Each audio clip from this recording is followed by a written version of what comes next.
And we're back to CapCut. Let me show you a strobe transition. Place our two clips in the same video channel. Then we go to transitions, open a drop down, go to the category glitch, and then you should find it. If you can't, you can also type it in up here. Strobe should be enough. Press enter. And here it found it. Click on the plus sign if you get a warning message, because the effect has to duplicate a couple of frames. If that pops up, confirm. It should still run.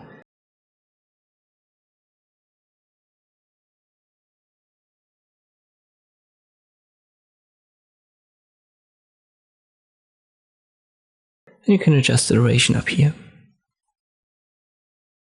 An easy transition and quickly done. I hope this video was helpful. Thank you for watching, and I'll see you next time.